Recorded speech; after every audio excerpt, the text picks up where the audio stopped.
Amos. Say, where's the kingfish been? He ain't been getting down to the lodge hall in the mornings no more. Oh, the kingfish at home. He and Sapphire listened to a program on the radio, the Happy Harrington. Oh, yeah, radio's happiest couple. Oh, they wouldn't miss that program for the world. They really loved it. Well, Harriet, I see our time is up once again. I must say goodbye to all our charming friends. That's right, darling. And until tomorrow, this is Harriet. And Harry saying Goodbye. And stay happy. George, I can't get over how much more pleasant things has been since we've been listening to the Happy Harrington. Yeah, it's made a difference around here. Breakfast more pleasant. Yeah, honey, they done something for us. I thought the Harringtons was particularly wonderful this morning. Well, I thought they wasn't as good as usual. I thought they was a whole lot better yesterday morning. Oh, I thought they were so much better today. But then we all entitled to our own opinion. Because I thought Harry was just wonderful. Just wonderful. Well, as a matter of fact, now that you mentioned it, the boy sort of got on my nerves this morning. He got on your nerves? And just how did he do that? Well, I don't know. Sometimes the boy seemed too happy. Yeah, as a matter of fact, sometimes he's so happy that I got a sneaking suspicion that they ain't married at all. Now, what is it now? You are one person who could certainly learn something from Harry Harrington. He's pleasant and jovial all the time. Sure happy.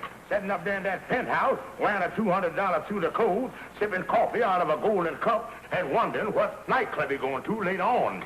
George Stevens, What is it now? the Happy Harringtons has showed me something. Married people can be happy. And George Stevens, from now on, me and you is going to be a happy married couple. Do you understand? All right with me. I have always been the one that tried to bring a little happiness into the home. What you talking about?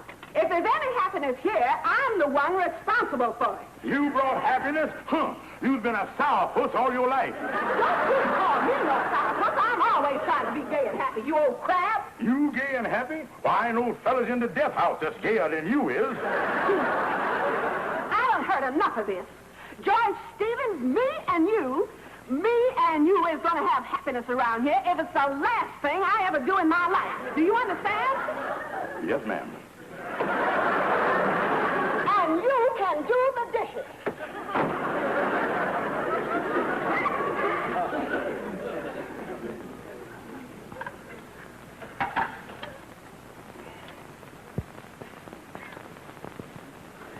Yeah, that's what I like about the lodge hall. Here I has peace and quiet. Here I has comfort. Here I has friends. And here I have relaxation. And here I have the ace of diamonds. That's no, Andy, I mean it. You don't know what it's like, boy, being married and trying to find happiness. The two just don't go together. Yeah, I guess you and Sapphire was fighting even before Dempsey and Furpo. You ain't had much happiness, did you? No, Andy, I'm afraid I ain't. That's something I wouldn't want brooded around. But on our honeymoon, Sapphire and I had our first argument. She laid me out cold with a vase. Knocked you out on your honeymoon? I was unconscious 3 days. Andy, I hate to say this, but them were the 3 happiest days of my married life. Well, it's a funny thing. You listen to the radio to people that's happy and you so unhappy. You two is growed up, but you's acting like a couple of children in your infantry. Well, Andy, maybe I've been too touchy. Maybe I've been super sensitive. But after all, just because she liked the Happy Harringtons, ain't no reason why I should go flying off the handle. Andy, I'm going to give it another chance. I think I found a solution to stop the fight. From here on in, I'm going to agree with everything she says. Everything. That's the thing to do. No matter what she says, you stay in complete accordion with her. Well, Harriet, that just about wraps up the program for today. Yes, Harry.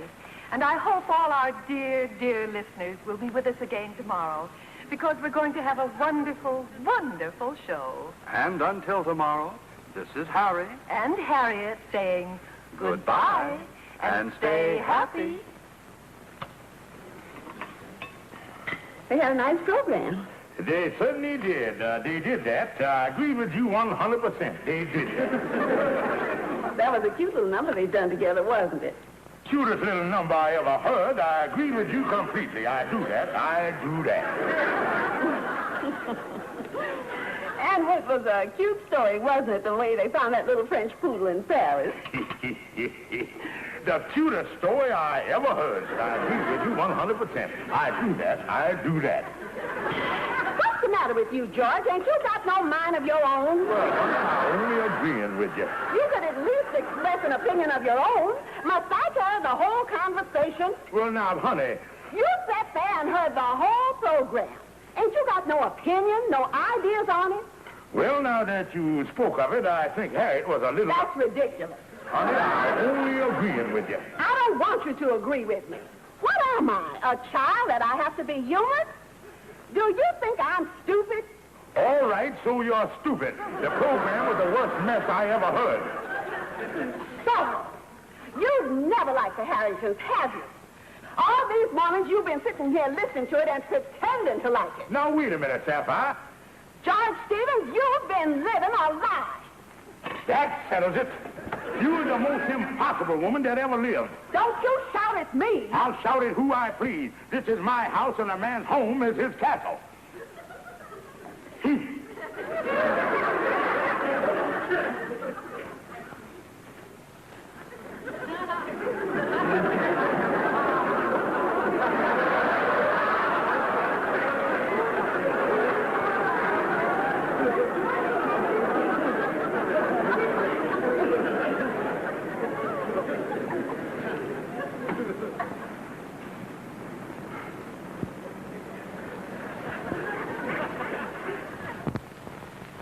Well, once again, our time is just about up. Yes, and I hope once again we have made your breakfast a little bit happier. And I hope this breakfast has been the same delightful, happy occasion for you as it has been for us.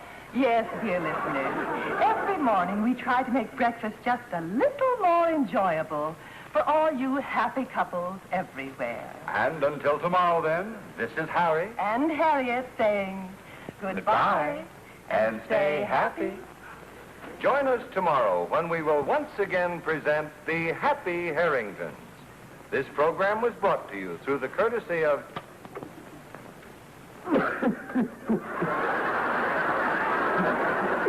Oh, Sapphire.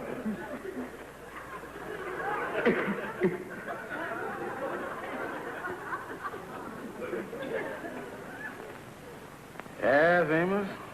He actually broke down and cried. No, that's a shame. The saddest thing I ever see, the poor kingfish blubbering all over his poached eggs. You know, since they've been listening to the Happy Harringtons, they's worse than ever. Well, I wouldn't blame the program. You know, it's just too bad that Sapphire and the Kingfish couldn't be more like the Harringtons. Yeah, well,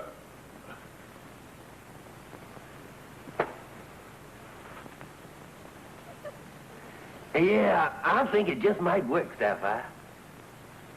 Well, maybe you're right. Maybe the reason we fight is because I ain't like Harriet. Maybe I could be more happy. Amos, I'm going to try. I really am. Oh, that's nice. Amos, I think you got something there. That's right, Kingfish. If you tried being like Harry, maybe Sapphire going to turn out to be just like Harriet. Amos, you are a genius. Well, Sapphire started out to pattern herself after Harriet. Yes, Harry and I spent one of our most enjoyable evenings last night. Didn't we, Harry? Oh, indeed, we did. We had an early dinner at the Stork, and then Harriet and I joined a party of our friends for the horse show at the garden. Yes, and coming home, I was positively famished. And we stopped in at the quaintest little place right off Madison. It was simply exquisite. And she really got some good pointers. And the Kingfish didn't waste no time to pattern himself after Harry. Harry and I were at home last night to a small group of our most intimate friends. Yes, one of the most stimulating evenings we've spent in a long time. Charming friends, delightful conversation. Oh, the conversation fairly sparkled with tidbits about the theater. And we chit-chatted for hours with Colonel Thorndyke. He's the one who was on that diplomatic thing, you know. And you had the apartment just perfect. One mass of flowers. Oh, just a perfect evening, my dear. And the kingfish picked up some pointers, too. Let's see here.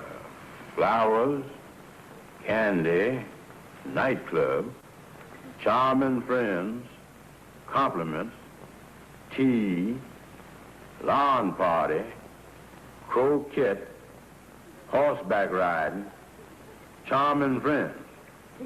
Well, most of that sounds all right. But you got croquettes here. Do eating them make you happy? Oh, Andy, that's croquet. It's a game played with polo ponies. Oh, yeah. With the Happy Harringtons is their social life. They're always talking about being at the opera with Noel and chit-chatting at the theater with Tallulah. In other words, that's one of the reasons they is happy, because there's always chit-chatting with charming friends. So me and Sapphire going to start chit-chatting with charming people.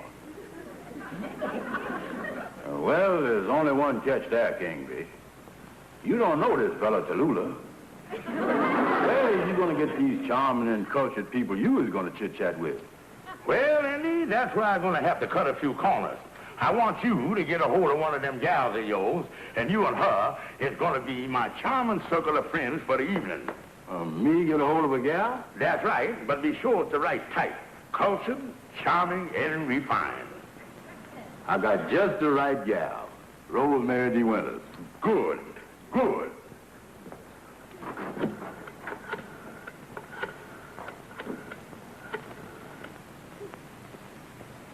Hello? May I speak to Miss De Winters, please? Oh, I see. Well, when she gets off to Mango, will you have her call Mr. Brown?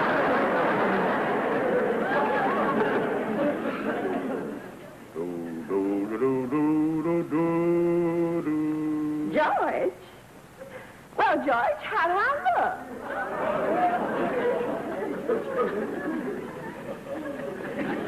Well, honey, you look too wonderful. Yes, too wonderful. Oh, Georgie, you're an angel.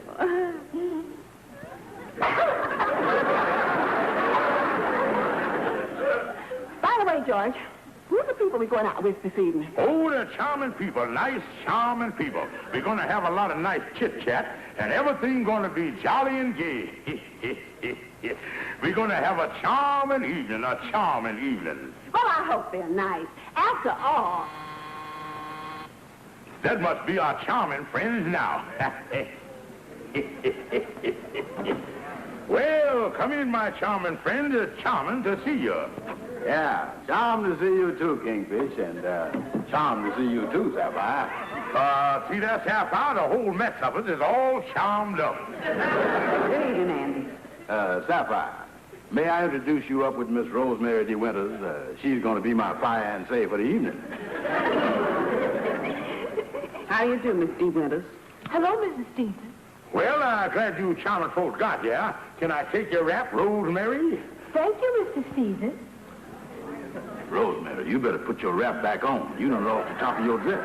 Oh, Andy, silly. This is the new strapless model that they're wearing now. Yeah, and mighty pretty, too. Sapphire can't wear them things on account of her protruding collarbone. She's coming last year when she listened to Wash Talk. Only trying to make conversation, honey. Just trying to make conversation. Well, we are due at the nightclub at 8. Won't you all have a little snack? Oh, yeah. Mrs. Stevens, I don't like to hurry you, but it is rather late, isn't it? What do you mean? Well, we're going to leave for the club in about 5 or 10 minutes. Don't you think you'd better start getting dressed? Well, Dressed? Oh, yes. I don't want to go to a nightclub in that old house coat. I am dressed. And if you want to know my opinion, I think I look about 4 times as attractive as you do. Well, I can't think of no better time than now to start chit-chatting. Let me talk of interesting things, like the art, the opera, the museum, and all that kind of stuff. Well, is everybody comfortable? Good. Now for some interesting chit-chat. Yeah. Are you comfortable there, Rosemary? Yes, I am. Yeah. Are you comfortable in that chair, Sapphire? I have been for 20 years. The chit-chat seems to be dragging a little bit, don't it? Ain't nobody been to the opera or the theater lately? Yeah, I was at the theater last night. Oh, the theater, huh? Well, tell us about it. Well, the first thing, Bubbles Laverne come out on the runway and... Well, so much for the theater. I guess we better be getting on. Yeah, let's get going. I've had enough of this chit-chat. I think we've been sitting here long enough. I'll get my coat.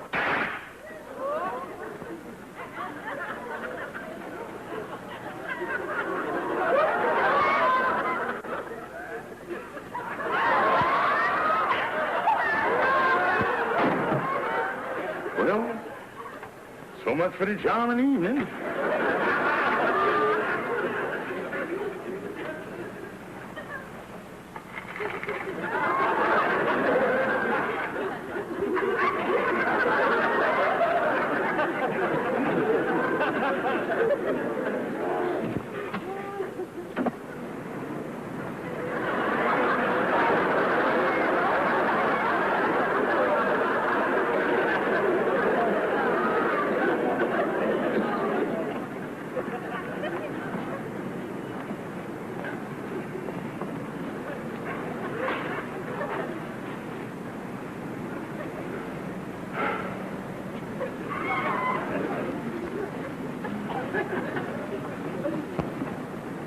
Well, Andy, what's the latest between Sapphire and the Kingfish this morning? Well, that picture's back on my wall again. He moved in for good. Kingfish and Sapphire ain't even speaking. Well, this is the worst mess I ever heard of. I guess by now Sapphire and the Kingfish has had enough of the Happy Harrington. Yeah, the poor Kingfish is desperate.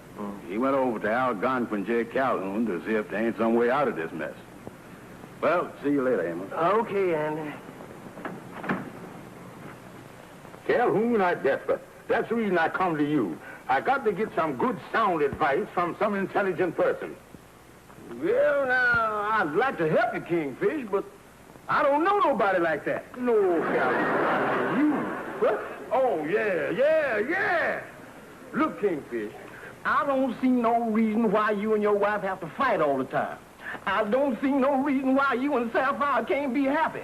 You don't, huh? No, sir. Let's examine the situation here. After all, you has got a wife who is you is an intelligent...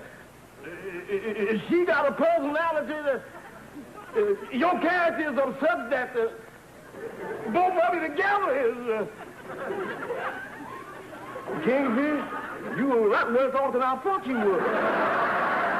Listen, Calhoun, I was desperate. We tried everything. We even tried being like the Happy Harringtons. We done everything they did, and we are fighting worse than ever.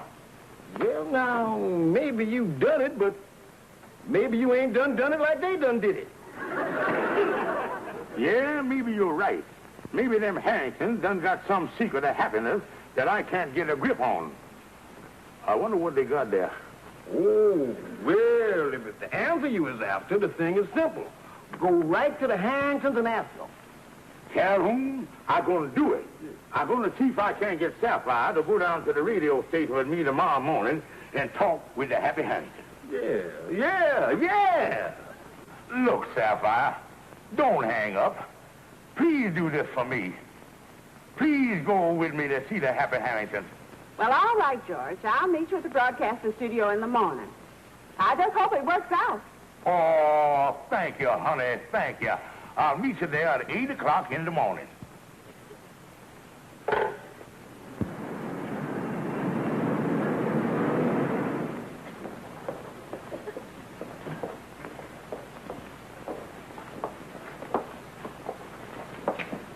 George, is you sure they'll see us? Oh, yeah, I done called, and they said they would see us in the dressing room before they went on the radio this morning.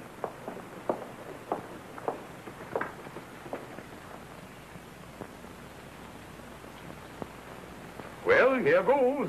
George, I hope they can help us. Oh, don't worry, don't worry. They say they're always happy to talk to members of their great radio family. That's what they said. I hope we find out their secret of happiness. Mr. Harrington? Yes?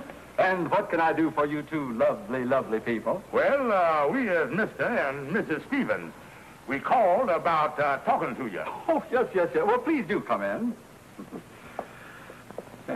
There we are. And I would like you to meet my charming wife. Oh, Harriet, dear, these two lovely people are the Stevenses. Oh, Mr. and Mrs. Stevens.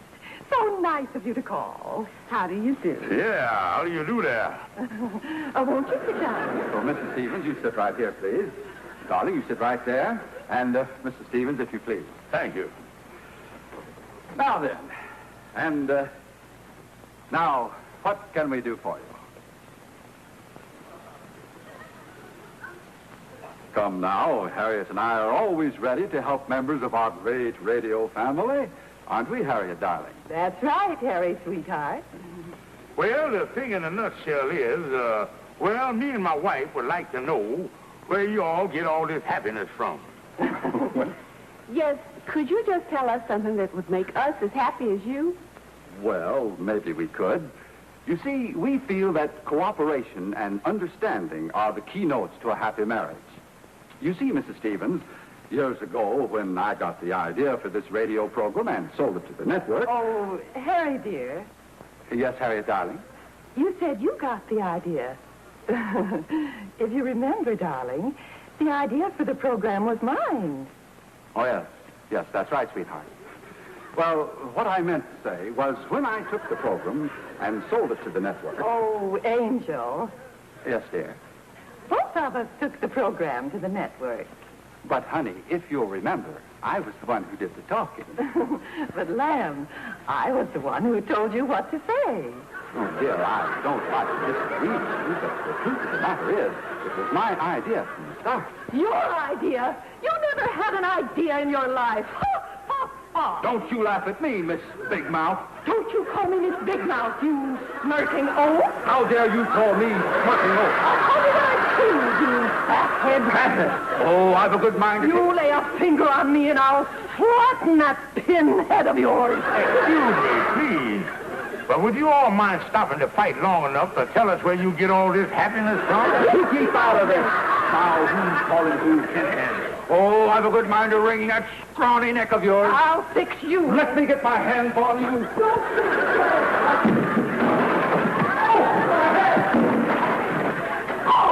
Wait,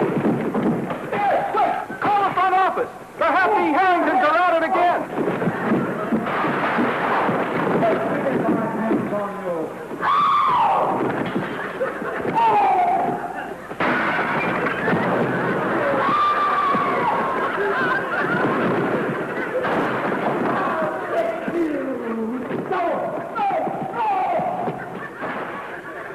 Good morning, ladies and gentlemen.